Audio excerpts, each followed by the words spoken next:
Malaysia ও চীন সফরে দেশের মানুষের স্বার্থ রক্ষার চেষ্টা করেছেন বলে জানিয়েছেন প্রধানমন্ত্রী তারেক রহমান।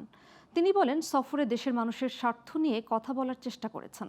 শনিবার বেলা 11টার দিকে স্পিকার হাফিজ উদ্দিন আহমদের সভাপতিত্বে বাজেট অধিবেশনে তিনি এসব কথা বলেন। প্রধানমন্ত্রী বলেন, বাংলাদেশের মানুষ দায়িত্ব দিয়েছে তাদের স্বার্থ দেখার জন্য। তাদের দল সবসময় বাংলাদেশ ফার্স্ট বা বাংলাদেশ প্রথম স্লোগানটি ব্যবহার করে।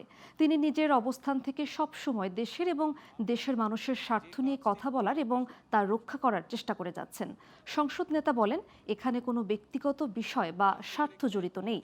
যে কোনো ভালো অর্জন বা সফল সফরের মাধ্যমে যদি ইতিবাচক কিছু অর্জিত হয়ে থাকে, তবে তা একান্তই বাংলাদেশ এবং দেশের মানুষের অর্জন। সংসদে তার বক্তব্যের প্রতি সমর্থন দেয়ায় তিনি বিরোধী দলীয় নেতাসহ সংসদের সব সদস্যকে ধন্যবাদ জানান। সকল সদস্যকে আন্তরিকভাবে ধন্যবাদ জানাচ্ছি। বাংলাদেশের মানুষ আমাদেরকে দায়িত্ব দিয়েছে তাদের স্বার্থ দেখার জন্য। আমাদের দলের অবস্থান থেকে আমরা একটি স্লোগান ব্যবহার করি, সেটি হচ্ছে যে বাংলাদেশ ফার্স্ট বা বাংলাদেশ প্রথম।